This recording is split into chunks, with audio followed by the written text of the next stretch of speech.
Welcome, everyone. I'm Jaress, And I'm Patrick. and you're listening to Opus Robusto. Opus Robusto is the only cigar, whiskey, and classical music podcast on the planet. Opus Robusto is for cigar aficionados, whiskey enthusiasts, and classical music admirers. Our goal is to articulate the musicality, genius, artistry, and magic of classical music in a way that's accessible to the beginner as well as the musically accomplished alike, all while enjoying a great cigar with a glass of whiskey. So sit back, light up, and enjoy a relaxing evening with us as we discuss music and cigars. Bottoms up. Bottoms up. There it is. I was wondering where your whiskey was. I forgot it for a second. All right. Well, we have a great show in store for us all today. Here we're going to be talking about the Glazunov Violin Concerto. Jaress, tell us why did we choose that one today? Well, I don't know. For me, so I guess when I was in high school, I think this was the first CD that I got, the classical music CD. It was Maxim Vengerov, and he had recorded the Tchaikovsky Violin Concerto and the Glazunov Violin Concerto, and I loved it. And I could be wrong. I don't remember, honestly, but did I share this with you, or did you find this on your own? I can't remember. You did. You shared it with me. Okay. Yeah, right around that time.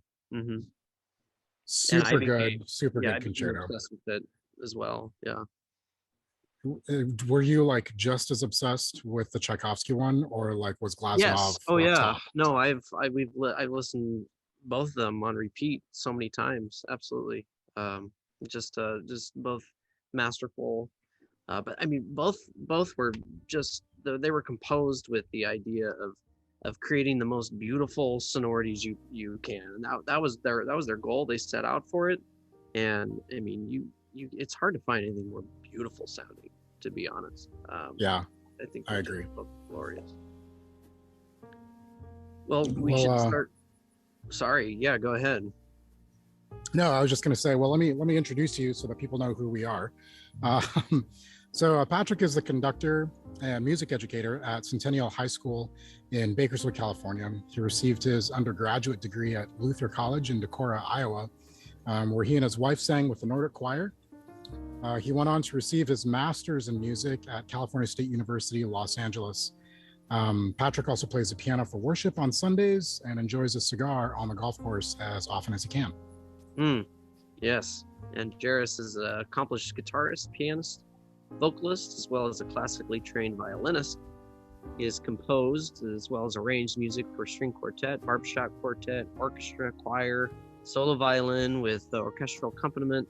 Jaress has served as a concertmaster for 2 different orchestras, played as a keyboardist for an incredible, successful top 10 wedding band, and has served as a worship leader at 3 different churches in California as well as New Jersey, where he currently resides with his wife and 2 sons. He enjoys Maduro cigars, sipping scotch, bourbon, mezcal whenever he has a chance. Yeah, I definitely, Jaress and I share a lot of those kind of similarities with worship, with composing, We do.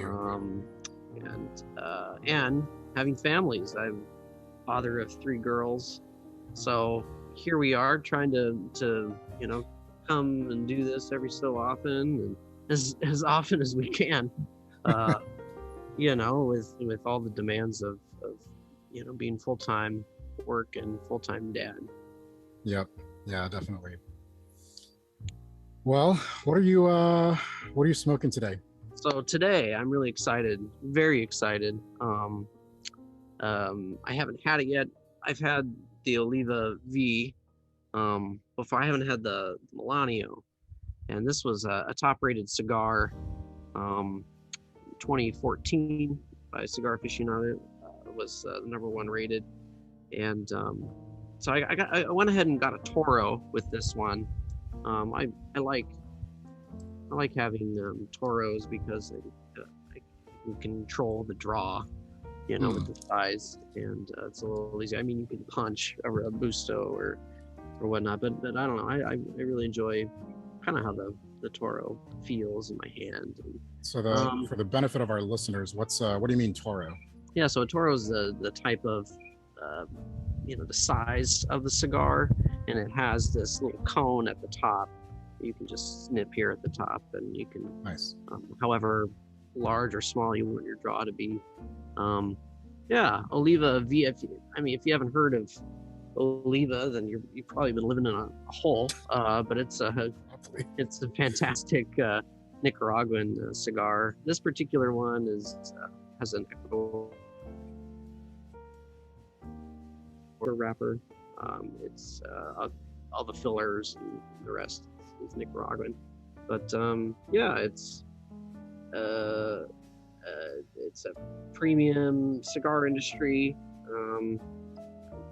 Just really excited to smoke this. So awesome. What are you smoking? I've got the Diamond Crown. It's Diamond Crown Maximus. I ordered a pack of these from Cigar Bid. I never had Diamond Crown before, but there's another podcast that I listen to that talks about the Diamond Crown. There's actually like a lot of advertisements that they have for it, but supposedly it's going to be a great cigar. Diamond Crown is from J.C. Newman, and the fun fact about J.C. Newman, they actually had their 125th anniversary last year during COVID. So this is in 2020. They launched the Diamond Crown line back in '96 to celebrate their 100th anniversary. But this one is the Maximus, which they came out with about 10 years later. And it's actually a three-way kind of collaboration with J.C. Newman, who owns the brand. And then we've got the Fuente family, who handles the production of the Maximus specifically. And then, funny enough, the Oliva family, which is obviously the cigar you're smoking, they grow the El Bajo wrapper that this cigar has. So three different companies. It's got a Ecuadorian wrapper, and then both the binder and the filler are Dominican. Should be good. I'm looking forward to lighting it up. And I want to apologize. I said Toro and I meant to say torpedo. Obviously, torpedo. I was like, wait, I said that wrong.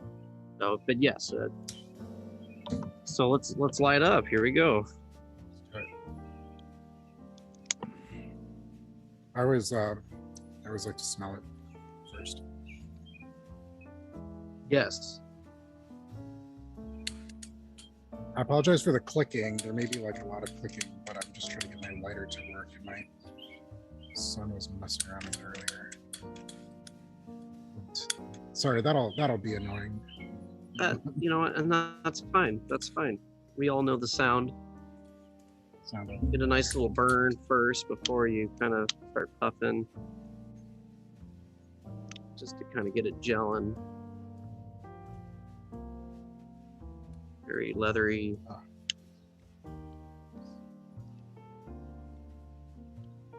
Oh, I'm kind of in the same boat now. Full draw for this one is it was kind of fruity.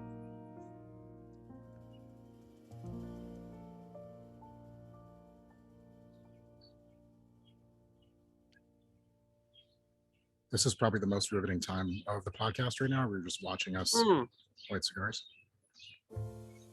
Yeah, apologies, but yeah, just nice and. All right. Nice and clean off the bat here. What's your drink?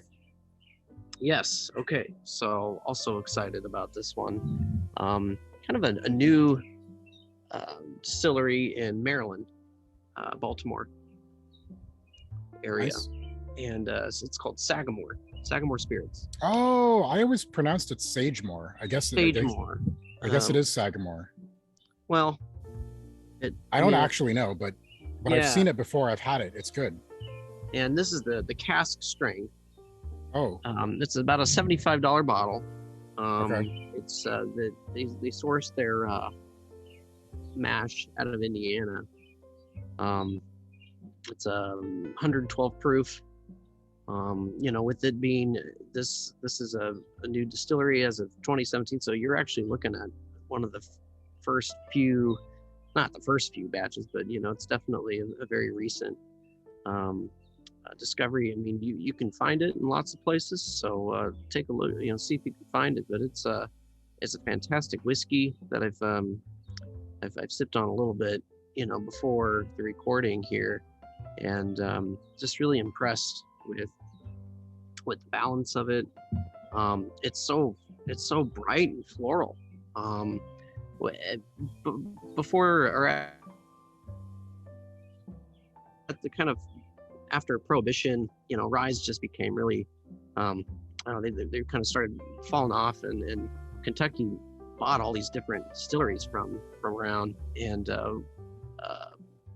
I think just reading about it that a lot of the distilleries are kind of coming back in those areas that once were dry.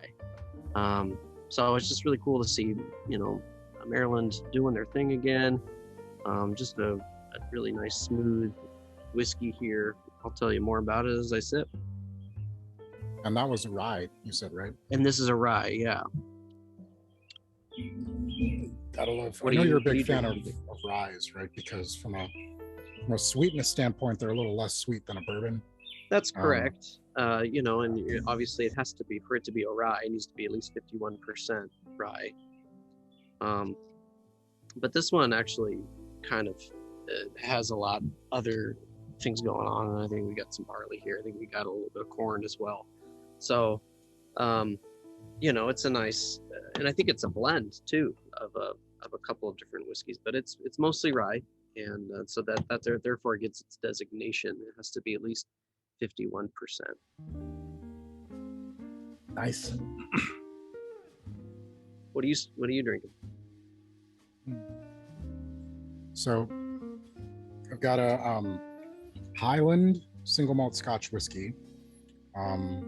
It says double maturation. It's a finish in rum casks, and it's from Trader Joe's.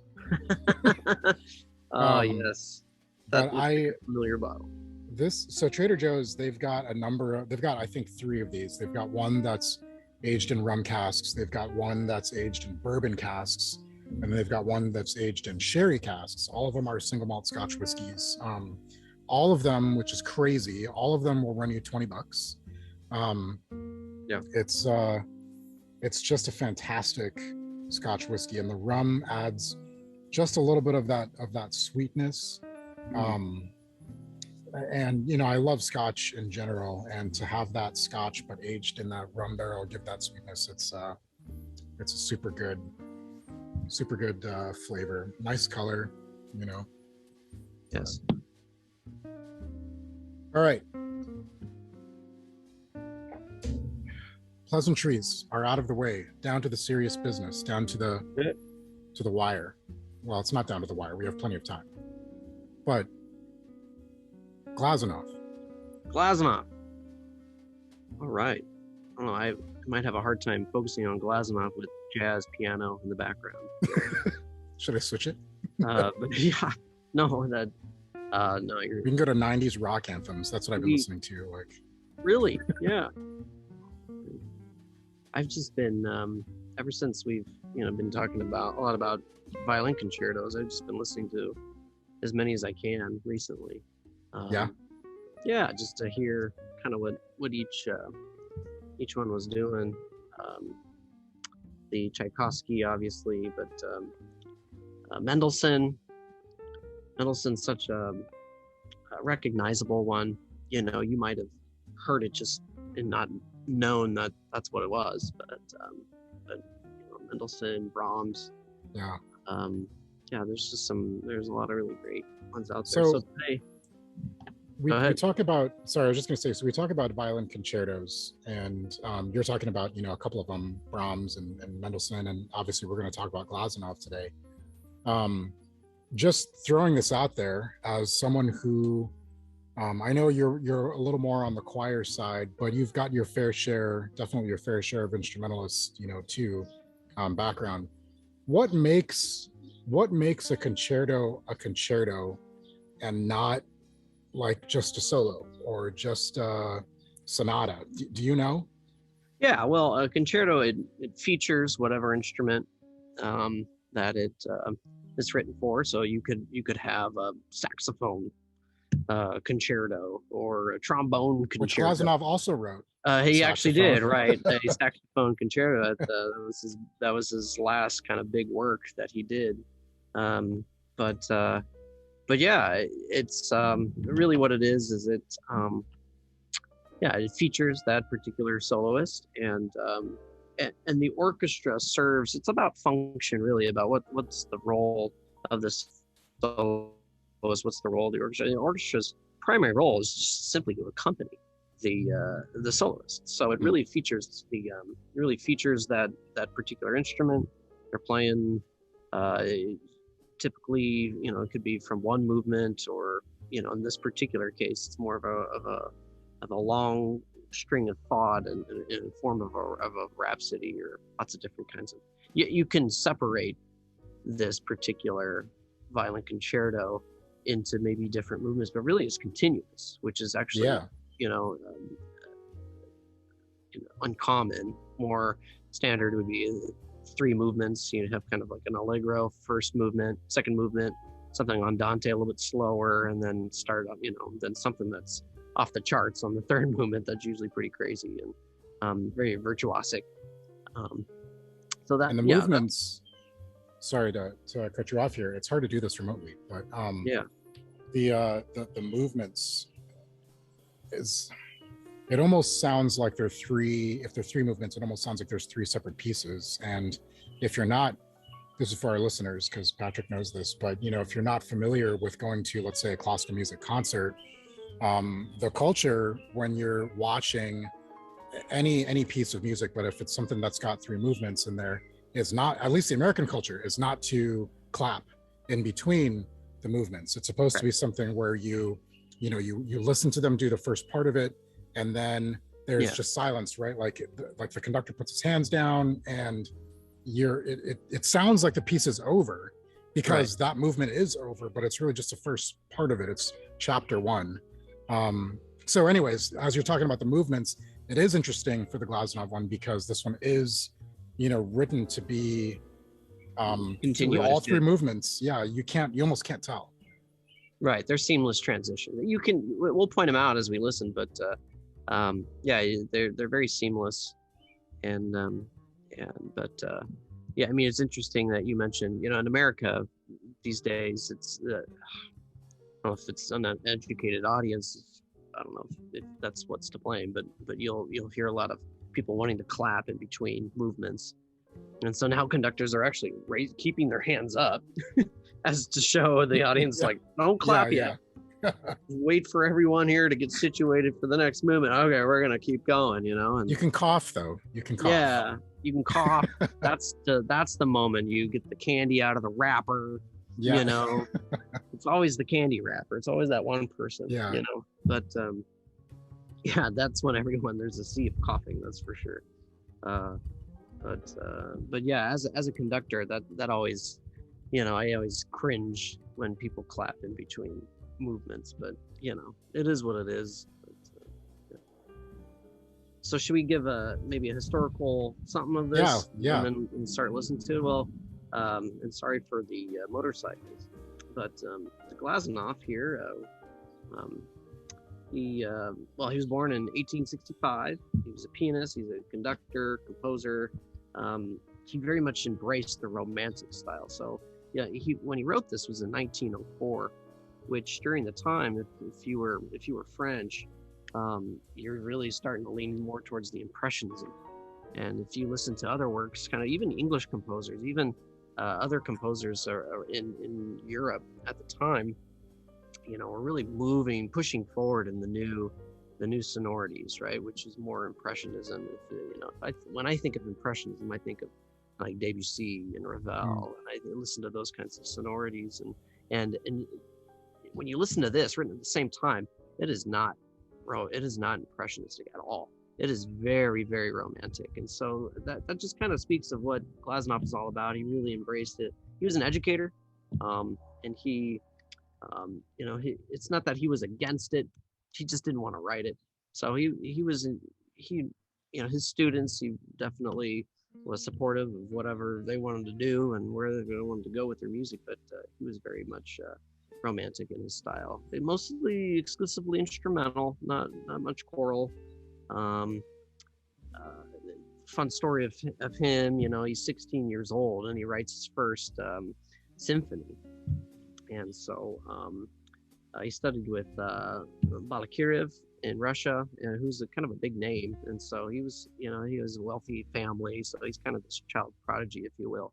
And so anyway, they basically bring in this donor and say, hey, uh, take this guy and let's go to I forget where they performed it, but anyway, they performed his first symphony in front of this guy and this audience, and that's kind of where his start was. And so from that point forward, he was really highly regarded as a child prodigy and just kind of took off from there. Um, yeah. Um, uh, Eventually became a professor at the St. Petersburg Conservatory, and um, this was written kind of during the height of his creative time there at that juncture, which was also a time of maybe a little bit of political turmoil as well, with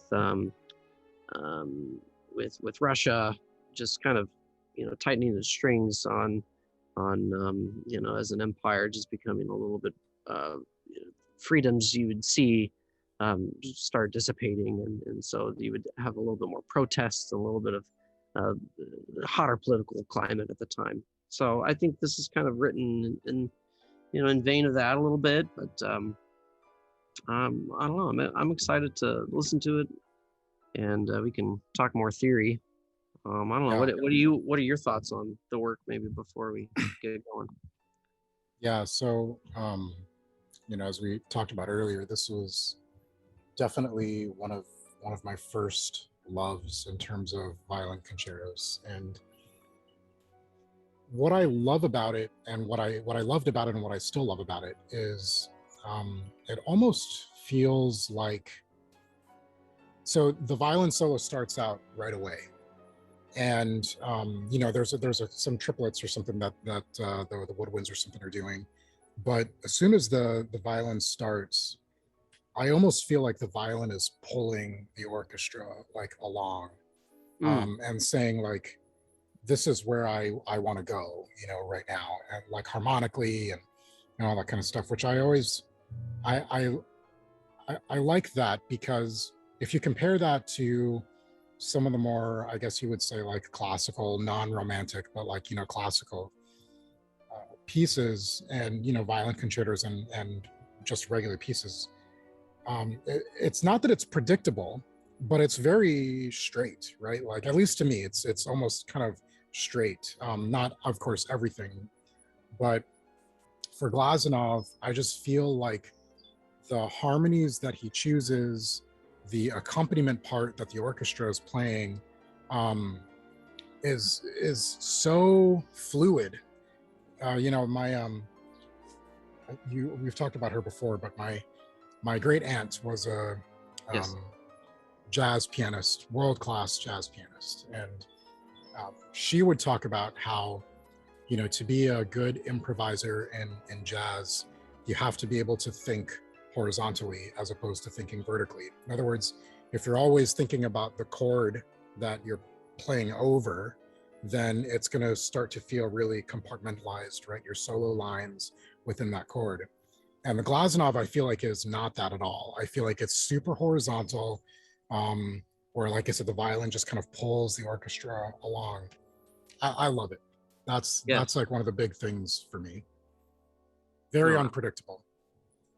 Yeah, absolutely. No, and I find it interesting that he's such a romanticist, and all about structure and these kinds of sonorities and tradition, kind of that goes along with it. And obviously, listening to it, there's a lot of influence with Mendelssohn's and Tchaikovsky's violin concertos, but I find it interesting that he actually chooses, kind of a more rhapsody, fluid, through composed, not necessarily through composed, but it's all continuous in one, 20 some minute, um, fluid work, rather than being broken up into these more structural, typical traditional types. And so I find it interesting that he went with that. Oh, go ahead. Well, I was just gonna say, maybe let's do a little recap on how our cigar is, because I'm really impressed with this Melanio, this Oliva V series. It's got no burn so far. I've experienced no bitterness, no burn. It's burning extremely even. Oh yeah, that's beautiful. There's a lot of great, leathery taste behind it. I don't know. I'm just really impressed with the cigar. Very consistent, so far. I don't know. How's yours? Well, I guess first, like did you say you have had the Melanio? I've not had the Melanio. No, I've had. So I know you've had other Olivas, but yeah, I've had Oliva V's and I've had Oliva, the other series, but yeah, this one is very memorable to me. Even the smoking it for the first that time. Melanio is so smooth. I haven't had the Torpedo, but that Melanio, yeah, it's so good. This one is good. This one is also burning decently well. I ashed it off, so it's not as clean, but it's burning decently well. Okay. And let's see. The flavor is very smooth. It's actually very. I don't know that I've ever said this about a cigar before, but it's kind of fruity. Yeah, you getting said some that. like really fruit kind of tones, if you will. But yeah, it's quite. Would you say good. it's sweet, or? It's not sweet, but it's almost like if you were to, let's say, take like an apple and a grape and put it into a jar, and then stick a straw into that jar and just like breathe the air from the jar. Like it's that kind of just slight flavor of fruit, not sweet, just fruit. It's good. Wow. Yeah.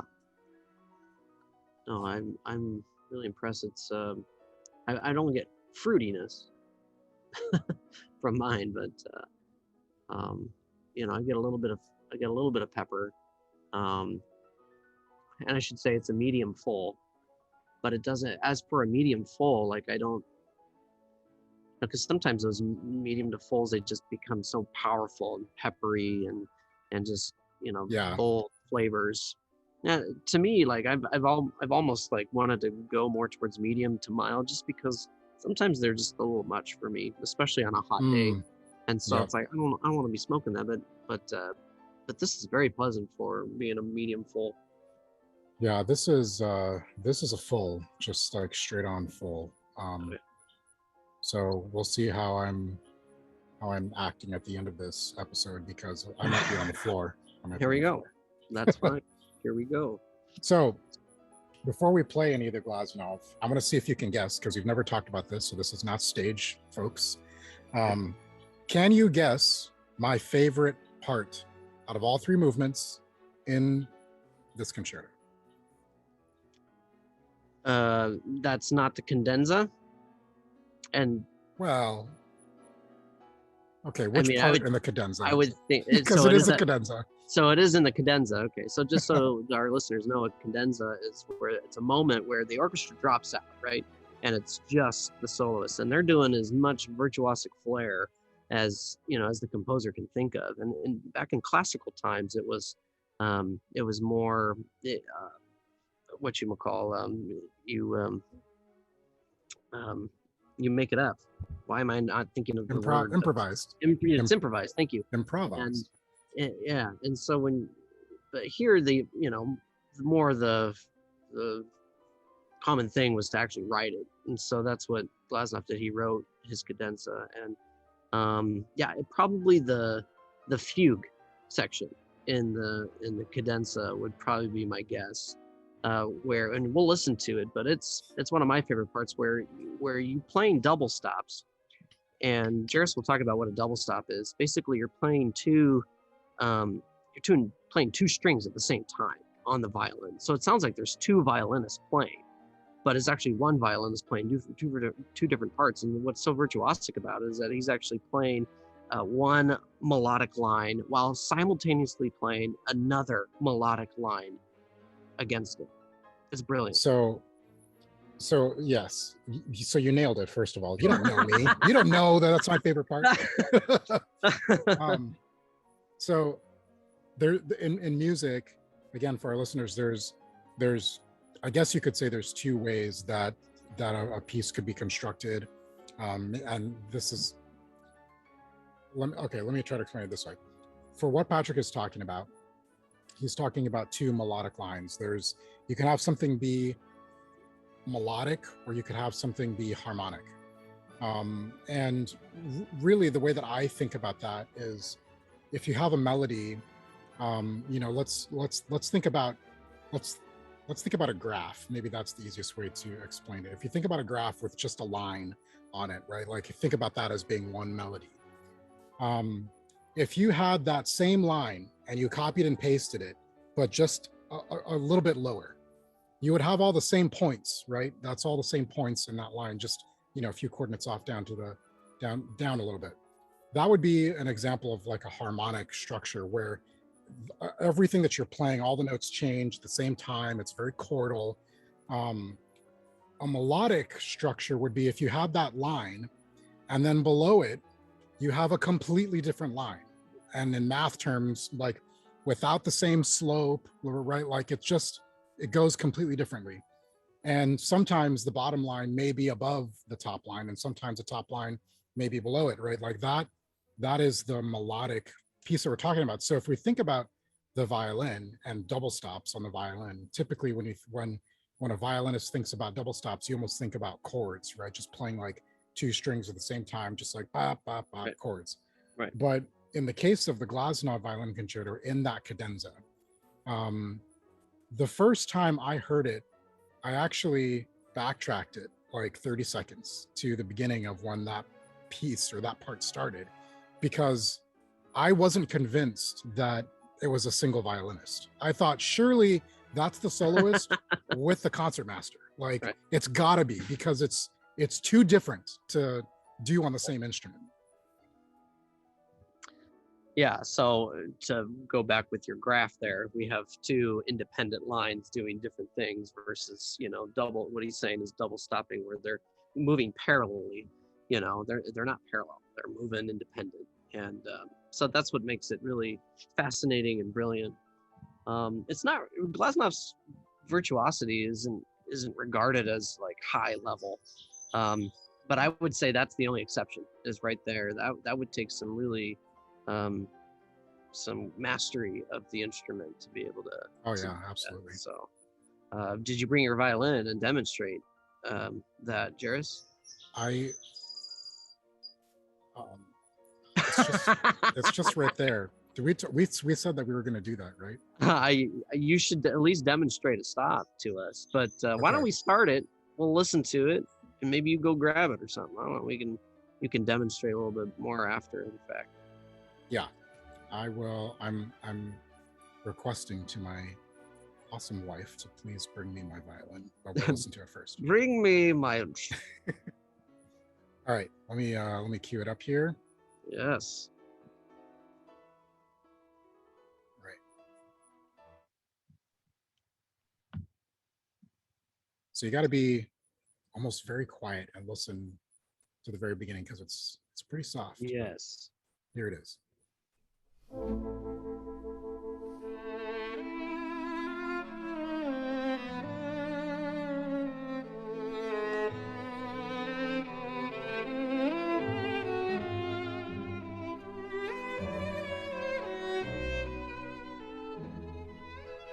Usually there's an orchestral introduction This starts Yeah. immediately with violin, which I really like. Me too.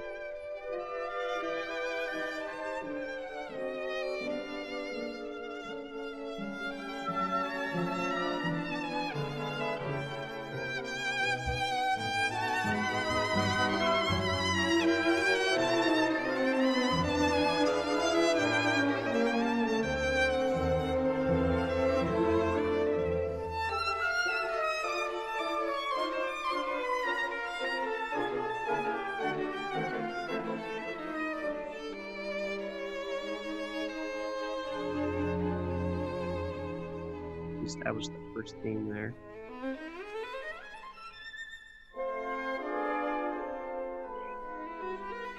I can't help but smile, like watching the sheet music and listening to this. It's awesome.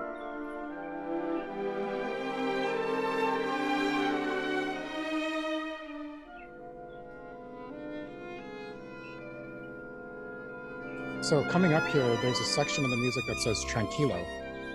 And it's the part where it goes. Ba-da-da-da. Yeah, this is the second theme. Yeah, it's coming up. So what I noticed, it's this theme right here, or well, in a second. A little transitional right here. Here it is. So that theme, I've never seen this before in another violin concerto, but it's actually also in the second movement. And I was like, oh, that's interesting, because usually I feel like the ideas are separate, right? Well, but you know, as we were saying, it being more it's singly composed, he develops those first two themes later on in the second section coming up. Here, listen.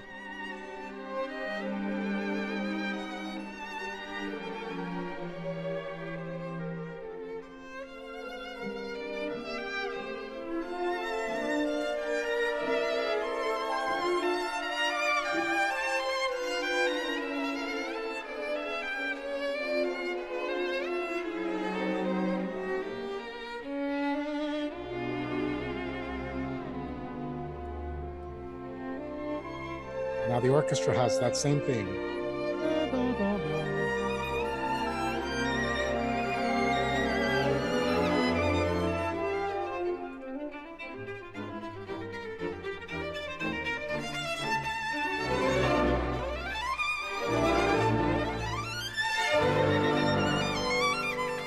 I love that orchestra kind of like falling.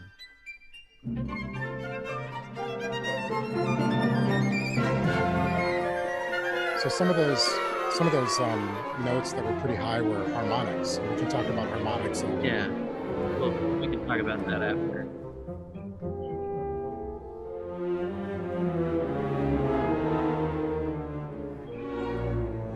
So a question for you. This section coming up,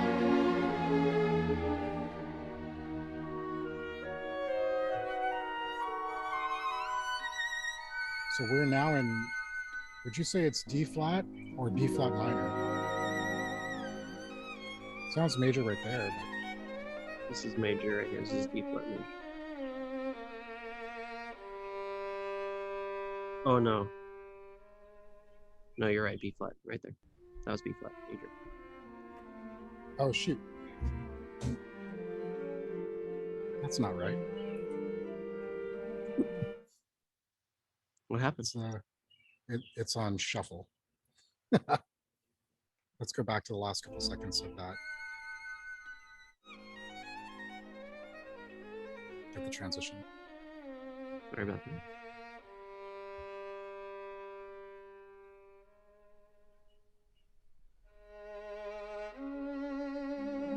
And there we have the second movement. Yeah, if you call it that. Mm-hmm. But definitely the second section here, the priority form, we have like an ABA going on in particular.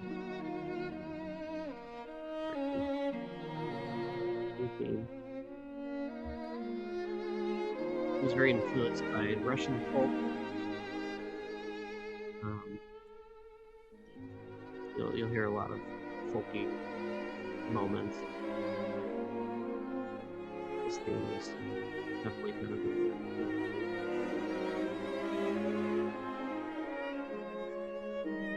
but very romanticized. Very much, yeah.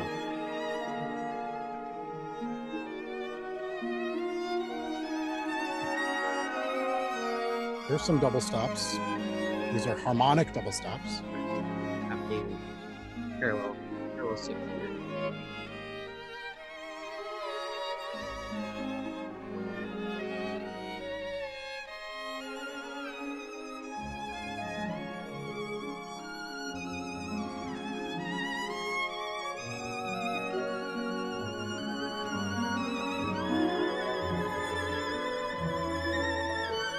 My favorite parts are two change transition there, using by way of half diminished 7th chord going into A major. Yeah. From D flat. I mean, it's really amazing how. Yeah. Very romantic, late romantic there. More of a late 19th century.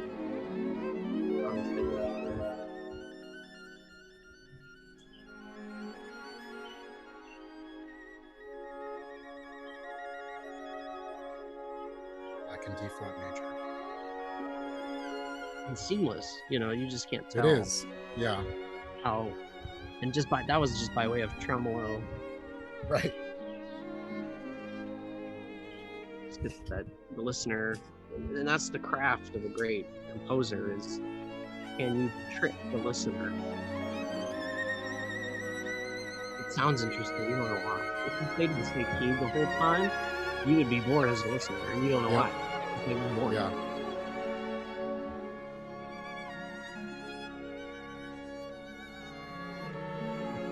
And in pop music, you'll hear those key changes a lot more obvious.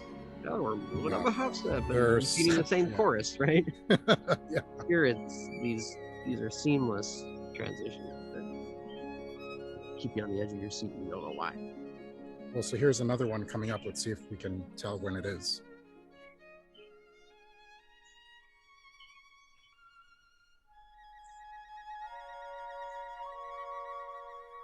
Tremolo again. Yep.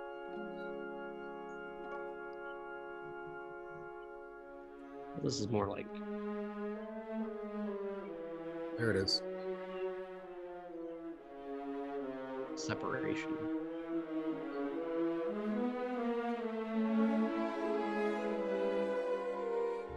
So now we're bringing back original themes. Yep. So this is what you would call, because it kind of plays this whole work plays as two functions. You have kind of your first idea, you have your second, middle section, you have your third section. But it also forms as this overarching, sonata. So this is your development section right here. You'll start hearing a lot of taking the themes that were already given to you, but now playing with them a little bit more. Fragmentally. Yep.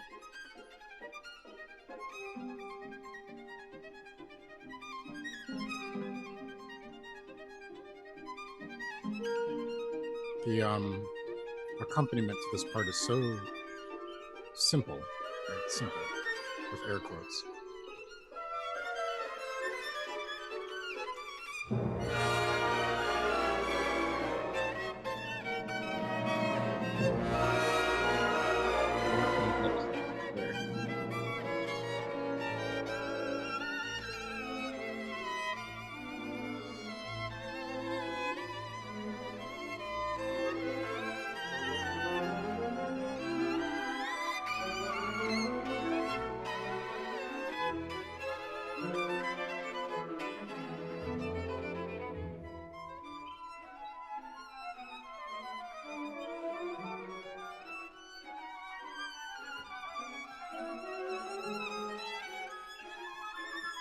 Just keep developing the same line higher and higher and higher. Yeah, yeah.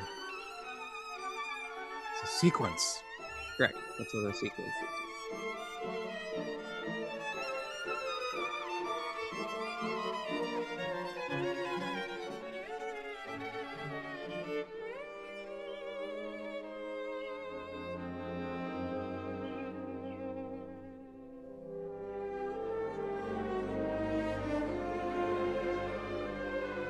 It's a little moment here.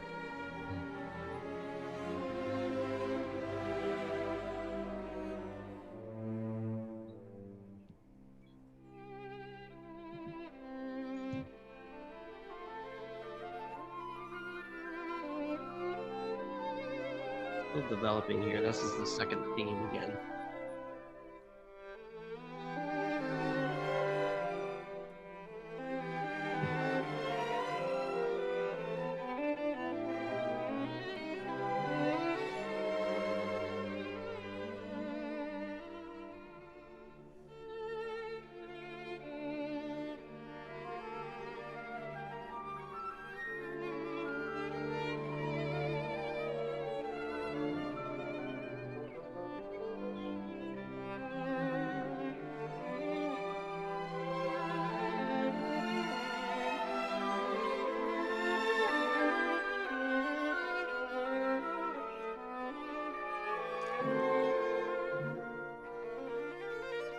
Here we are approaching the cadenza,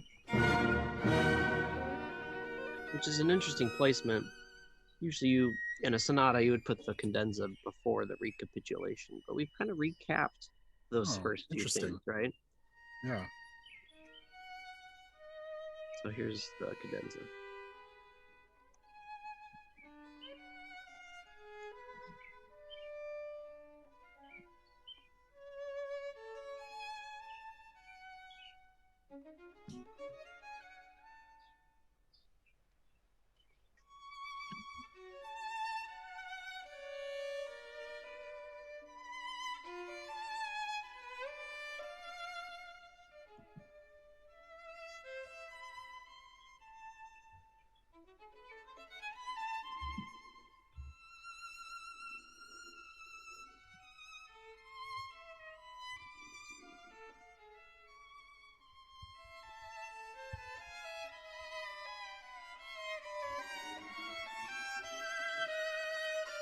It's amazing.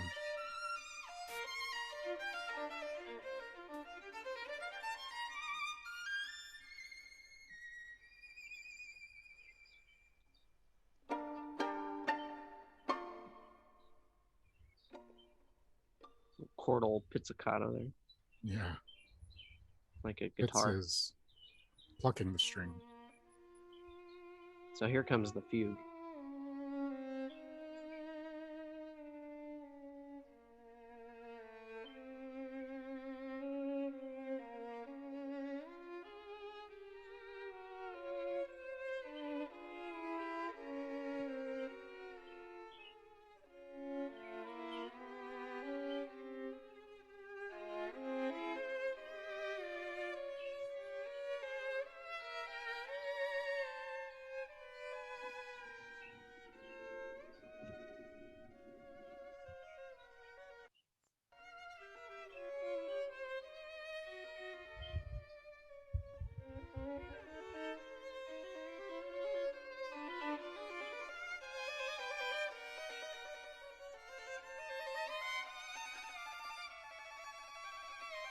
Those sextuplets there. Sextuplet 16th notes.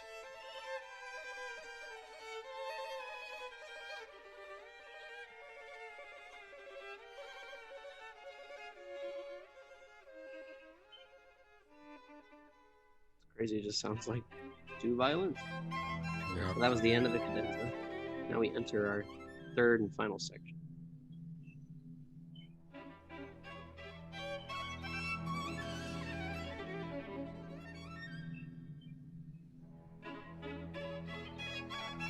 It's a quick little transitional thing before the brass comes in here. Look at all those accidentals leading into the key change. Ah.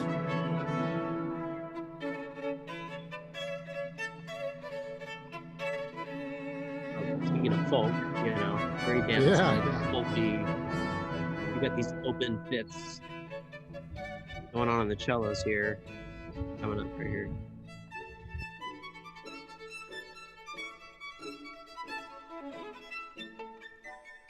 So if you're watching the screen, you see some of these plus signs in there, and that means that you're plucking with your left hand. So the left hand is the one that does all the fingering but you're Yeah. actually plucking with your pinky. Jeez, that's so crazy. That's my favorite part right there. I love that part, yep.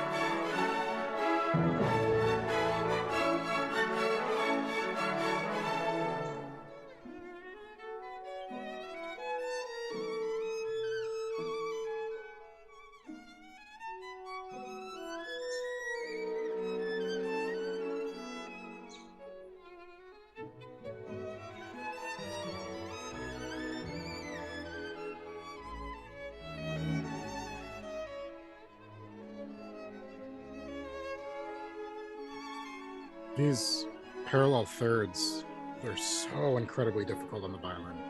Is that so right? difficult, yeah. Like harder than doing parallel sixth? Parallel sixths are significantly easier. Really? Yeah. So when you invert sixths, they're thirds. And Right. when you invert Yep. thirds, they're sixths. But here, what he's saying is a little bit more spread apart, which apparently is the fingering's easier. You want a tighter, Yeah. harder finger play when you're doing parallel. Here's a second theme for this final section.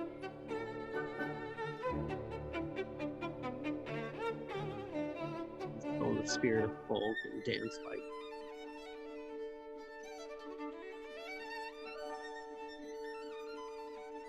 A little variation on the same thing.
Animato, so we're going to speed up here. And I'm looking at the orchestral score. I'm trying to keep Okay. up page by page. It's Yeah. impossible at the end here. I bet. It's impossible.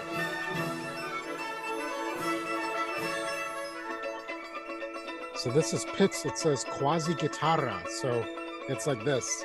Yeah. Just like, You're strumming the violin guitar on Yep. your.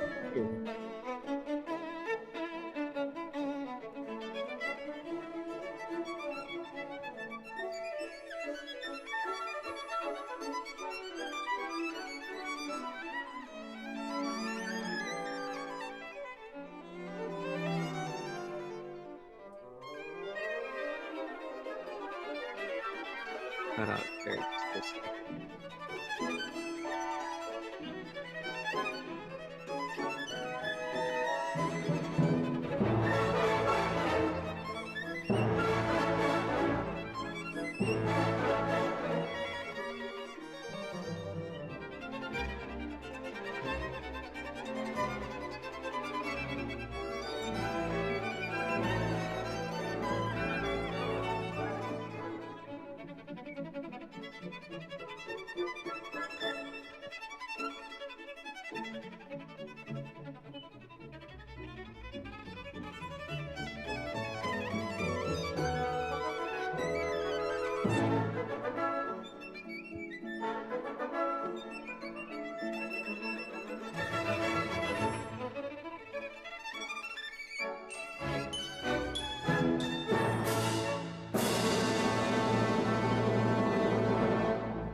what a great concerto.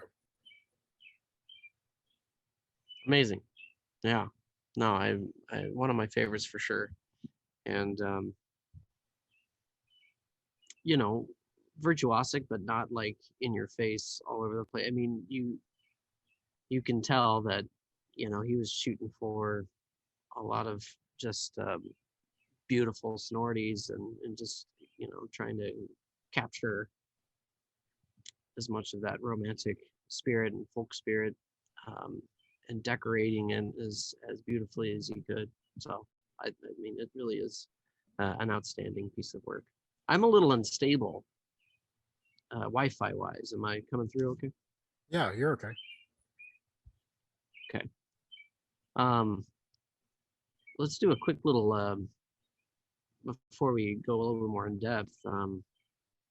Where your cigar and whiskey is. Actually, we haven't talked about whiskey in a while. How do you tell me more about Whiskey your is whiskey? good. It's just so, you honestly, like, I feel like for What do you 20 get? bucks, you can't beat that, you know? So here's the Right. tricky part for me. I live in Jersey, and I, used to live in California. And in California, all the Trader Joe's, as well as the Costco's and, you know, all the other stores have the alcohol just in the stores, right? But here we have Trader Joe's here, but the liquor laws are very different here. So Right. you can't just get whiskey in the regular grocery stores. You actually have to go to a liquor store. Well, that's generally fine. However, things like this Yeah, Trader like, Joe's specific whiskey, I can only get when I visit California. So I usually bring a couple bottles of it back with me because I can't get it here. well, do you know where Um, that's sourced? uh, I do, yeah. It says Hamish Robertson and Company, somewhere in Scotland, Bell's Mill. Well, Not yeah, sure. obviously with it being Scotch, but Yeah, yeah, but yeah, I mean, it's just fantastic. Like I said, it's so smooth. You know, a lot of times with scotches, it has the potential to be like really peaty, right. which I actually do like. I like a really good peaty scotch. Yeah, This I one know is you do. not. I'm not a big peat guy, This one but I like that is one, right, because of this what one you're about to is say. yeah. This one is not peaty. It's just a very smooth, easy drinking scotch with a little bit of sweetness. That's good, man. Right. Yeah, What I about can't yours? say enough about my Sagamore. Um, it's just with Rise. Sometimes I mean, with America has a nice obsession with bourbons, which I definitely do as well. I love my bourbon. With Ryes, they tend to be, you know, maybe a little bit more one note. So sometimes when you have a rye, you know, it's like you're just kind of getting one picture. With this one, I'm getting multiple pictures. I'm getting a lot of bright effect from it. Um, you know, there's cinnamon, there's cherry, there's a little bit of dill. Um, Dill. that's Interesting. yeah, that's really just tiny. You can get a little sense of it, but really, I mean, I don't have the best palate in the world, but I can tell when things are just well balanced. And so when you compare it to like say music, you know, you want to balance all the different effects, and I think Glazunov really balances orchestra and the soloist here very well. And they have a nice unity going on. They know their roles. They're supporting each other. They take turns every once in a while. Yeah. Here, I'm kind of getting a very similar picture. It's definitely one of the most brighter ryes that I've ever had, and to the point where it's like, is this a rye? You know, and so you know it has that 51% designation. I don't know where it is exactly on that chart, but you can definitely get um, a lot from this. And so I mean it's definitely my new favorite. And to pair it with this, which by the way, um, this is very transitional. Okay. So the first part was very mellow, like a nice introduction.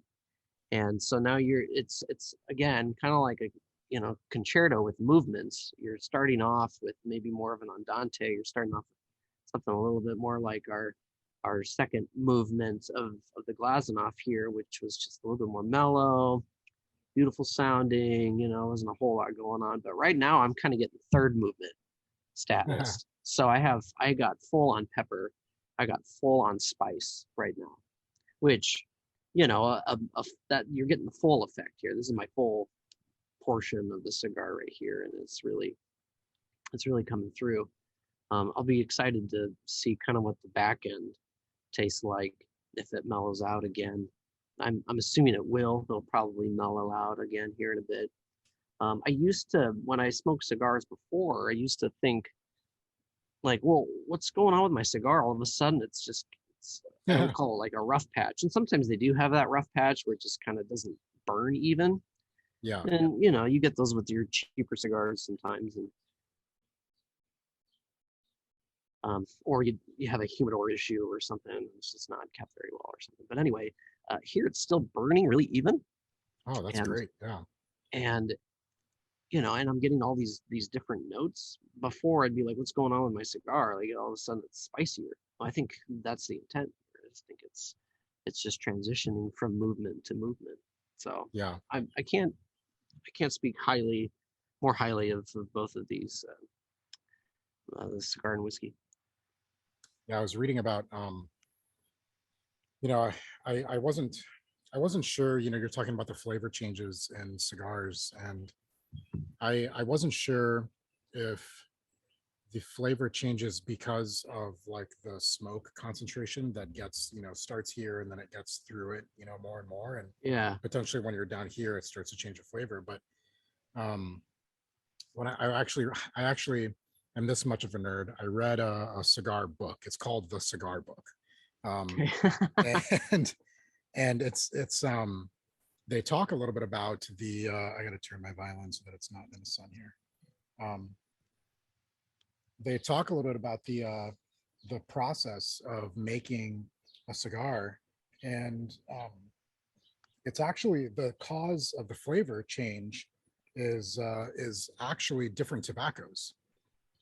Yes. They use different tobaccos in different parts of the cigar, and like I said, I just wasn't sure about that. But you can definitely taste it. You can definitely taste it. This cigar is yeah. What point are you in then? I would say like I'm closing out on the second third of the cigar right now. It's very good. It's very cedary, very woody. Yeah. That fruit flavor that I was getting before, I don't taste that anymore. It's taken on a little bit more of an earthy kind of tone. But I mean, it's burning really well. Yeah, it's great, as I would expect it to be, because you know I usually buy in bulk, and yeah, the cigar was a little bit pricier for a bulk order, but it's definitely holding up. It's good. I must say I usually there's a few times when I buy bulk, I'll buy you know, cigars that I really like this one, for example. I'm probably going to buy more of these for sure. I might do a bulk order of these, but I tend to be more of a sampler kind of guy. I don't know. I always just want to. There's so many cigars out there. I'm just the type of person that wants to try them all. You know.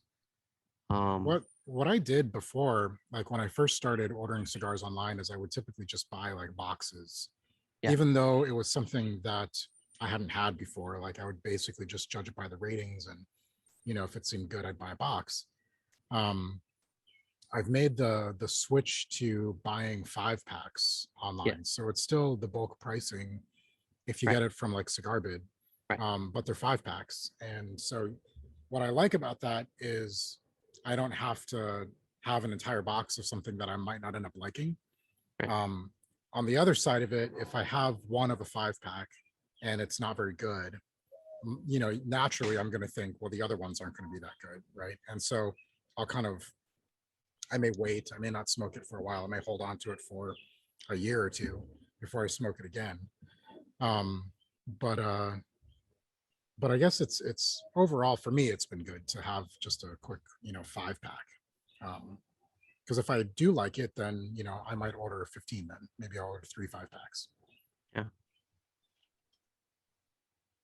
So you got your violin. I do. What do you want to? What should I I would like for you demonstrate? to demonstrate a I little bit can't of do the that double cadenza. stop. No, I know that, but maybe you could demonstrate some double stops Hmm. and show us what you're doing when you do a double stop. So for a double stop, like we talked about before, it's two strings. Let's check my tuning.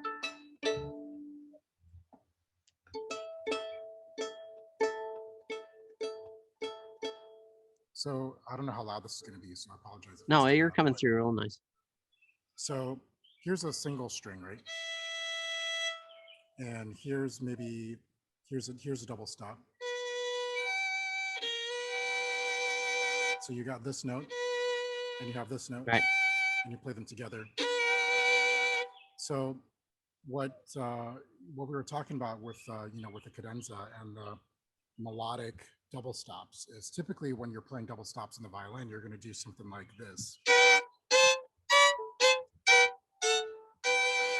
Those are chordal or harmonic double stops, but what happens in this Glazunov concerto is it's more like something like this.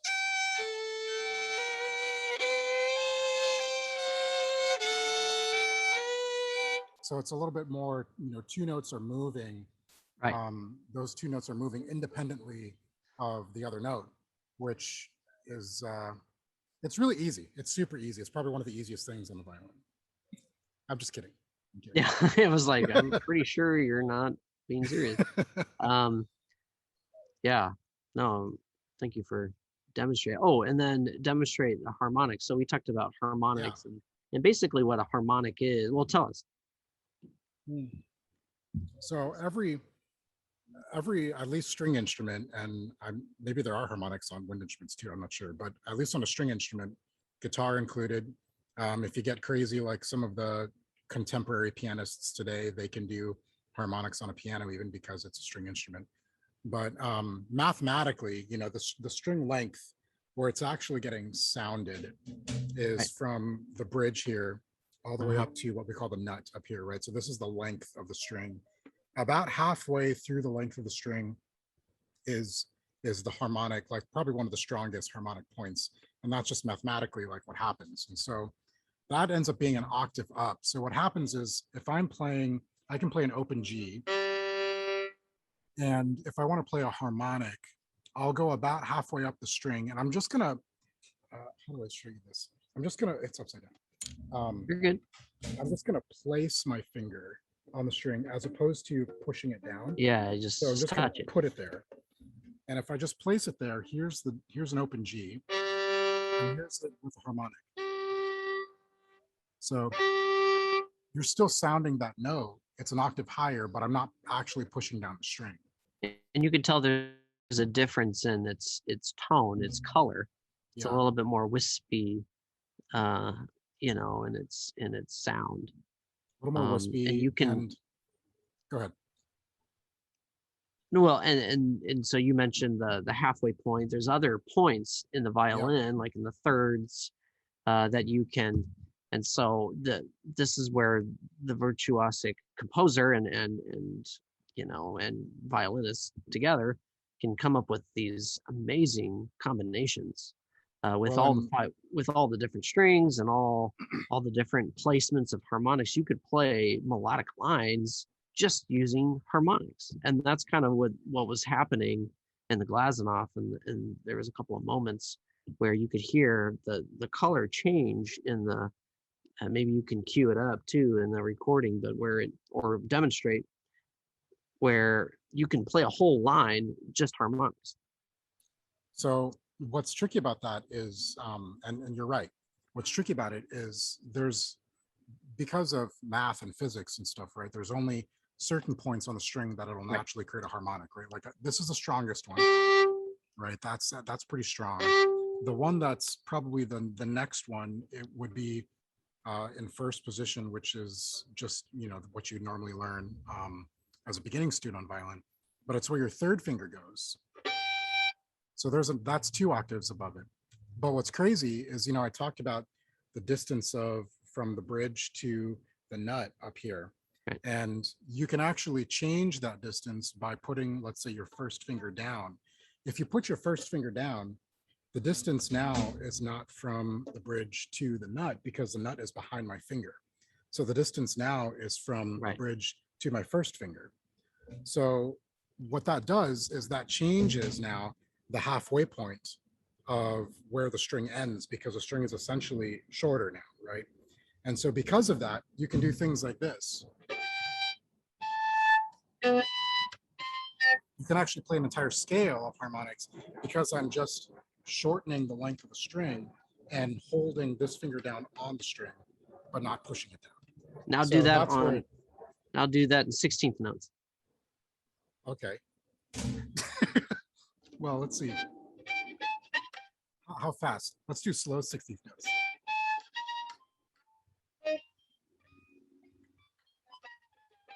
So it's, you know, it's very difficult, and there's some passages like Patrick was talking about in the Glazunov that that's what they're doing. They're actually, you know, they're all the way up here on the E string, which is the highest string on the violin. Right. They're, you know, they're doing something like that. It's well, pretty insane. And that's just and I wanted to point that out just to demonstrate the difficulty, right, of what these players are doing. It's truly incredible, you know, what they're writing and what these violinists that spend hours and hours practicing, you know, trying to imitate that sound is truly a remarkable feat. It is remarkable for sure. Well, this cigar is transitioning again. Is it? Yeah, it's really what's it like it's now? incredible. So it's mellowing out again. But now it kind of has what you were talking a little bit about before, with just kind of, I don't know if it's fruitier, but definitely a sweeter, like honey, something is really coming out with a nice sweeter finish here. That's smooth again. Kind of like the first movement of my cigar, but now the third movement here is mellow, but full of flavor. I mean, this is incredible. So I guess you're a fan of the Melanios. I am buying a box. It's a good cigar. It's a really good cigar. I got a 5-pack of them as a gift for my birthday last year, and I think I smoked through all of them now. But yeah, really good cigar. Tell us about your humidor, Jaress. It might be a little problem. Oh no! What happened? No. It's yes, it's a good thing. It's just that it's a good problem, right? I wouldn't call it an addiction. Like it's not an addiction, because I can stop anytime I want to. I promise. But yeah, my cigar humidor. So, you know, most people for their humidor, they have like just a wooden box, right? It's usually cedar. You can buy it from, you can buy them from Amazon. Anyway. I found that the thing that did it for me was I had a really hard time keeping the humidity where it needed to be. Like they would always just dry out a lot. And so as I was kind of researching into what I can do about that, because no matter where I've lived, in the couple places in California that I've lived, and now on the East Coast, I still had a hard time with keeping the humidity up. And so I started researching how do I fix that? And the answer was, for me, see if you can find an empty wine cooler that you're not using, or a brand new one. The trick though is it has to be thermoelectric. Right. So you can you can crank up the temperature to close to 70. Yeah, well, that and the cooling system that a thermoelectric fridge or wine fridge would uses is not your typical condensation. Your condenser. Yeah, that's what I have for my wine fridge, because they usually last longer than those thermoelectrics, which I've had before. Yep. But anyway, continue. Yeah, so with the thermoelectric, it really is kind of electricity that's creating the coolness. And the big deal about that, since it's not using a condenser, is it doesn't pull out the humidity. It leaves the humidity in place because it's not using a condenser to do it. So I happen to have a wine fridge that I wasn't using anymore, and I converted it, and I use converted very lightly because really I just plugged it in and I said, now you're a cigar storage. Um, and yeah, I'm able to store probably, I mean, I don't know, 200 or 300 maybe cigars in there. Which you So it's catalog. which I catalog. I have an Excel spreadsheet because I'm a nerd. And but yeah, I mean, I needed to though, because with, you know, if you have You know 150 where cigars, like, yeah, things are in your shelf. Yeah. yep, yeah, you need to know Oh, where for it sure. is, and I need to know the shelf number that it's on. No, I just wanted you to share that because I think it's brilliant. It's fun. You know, I just have, you know, your regular box humidor, and in Bakersfield where I live is terribly dry. So this is not an ad for Bovida, but you know, those packs really help with that for sure. And yeah, I actually tend to use what I do is you know, it depends on where you live, of course, but I have to get the 85% Bovida packs, which is usually the Wow, primer that's high. pack. Yeah, Yeah, it's the primer pack, but I just put like one in there at a time, and and I have, you know, what do you call a hermograph, whatever it's called, in there that tells me exactly where it is, but gives me hygrometer. the temperature and the hygrometer. Thank you, and that reading, which you know, is very helpful. But anyway, I just throw one of those packs in there, and it balances it all out, you know. And so once I figured that whole, because it took me a few years to kind of get that whole balance, you know, whole thing to balance out. Yeah, that's funny. I've seen those 84 or 85s or whatever they are from Boveda. I never would have thought Or I to think it's use 84. Yeah. something. I never would have thought to use something that high, but in Bakersfield, where, So you high. know, it's Well, it's so they're meant to hot. like prime your humidor. You just buy a new humidor. You wanna, yeah, you wanna balance it out, or get a 72 or a 65, depending on your situation. In my situation, I need as much humidity as possible. Yeah, yeah. Well, and when we were living in Tehachapi, it was even drier. It wasn't as hot as Bakersfield, but it was even drier than Bakersfield. And so yeah, it was definitely, that's why I had such a hard time you know, keeping it at the right Right. humidity. Right. So some final thoughts on Glazunov.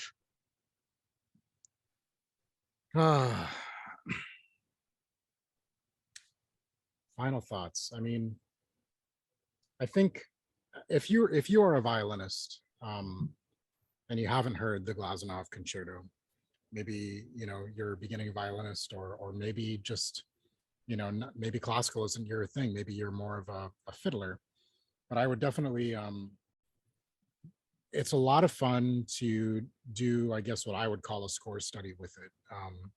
You know, play it on Spotify. If you don't have Spotify, play it on YouTube. There's tons of people that have done recordings of the Glazunov Violin Concerto, from uber famous to, you know, just, you know, people in a high school recital, college recital. Um, Definitely check it out. Pull up the sheet music. You can get it for free from imslp.org. And just do a score study. Listen to it, and watch the sheet music go by as you're, you know, as you're listening. It's a blast. It's a blast. That would be my final thought. What about you? I'm dealing with alarms, fire engines, and dogs right now, but yes, I mean, it's definitely a great study for sure. I agree with that. Is Glazunov, you know, being just a soul romanticist. I mean, he would be in the camp. So kind of at the late 19th century, there was this big battle in the Germanic community with music community between Brahms and Wagner, and Wagner being very more what we call programmatic music, meaning like the music will support, what's going on stage, or, I think when you think of music, movie music, you're thinking of program music, the music that really supports what's going on screen. And Brahmsian would be more what we call absolute music, which is more, just music for the joy of music. I mean, music, it doesn't need something on stage. It doesn't need something on screen. And music is enough as it is, and you can create your own pictures from just listening to the music. And so I think Glazunov was influenced more in that Brahmsian camp for sure. And definitely was, wrote music for just its pure beauty and the sonorities that you can come about, and whatever he imagined while composing it. That was the picture that he put on page. And so this is a great study in what absolute music is all about, especially for as late as he wrote it in 1904. When you think of the Brahmsian camp, you're thinking of 1870s, 60s, 70s, 80s. And so, he definitely captures what absolute music was all about, for as late as he wrote it. Good stuff. Well, any final thoughts on your cigar and whiskey? I'm getting close to the end here. Yeah, I've still got maybe another, 15 minutes or so, but this is a good cigar, man. This is actually the second one of the 5-pack that I've had. I had the first one a couple weeks ago when we were in Hawaii with my dad, and this is definitely a solid. Yeah, maybe solid about cigar. 10 here. Solid cigar. Definitely I would smoke it again for sure.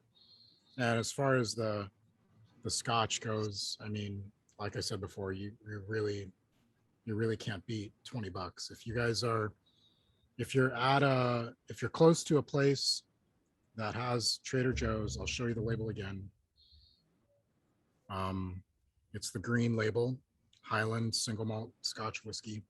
Do yourself a favor, pick up a $20 bottle. You will not be. Nice to just have on hand a nice, easy drink, right?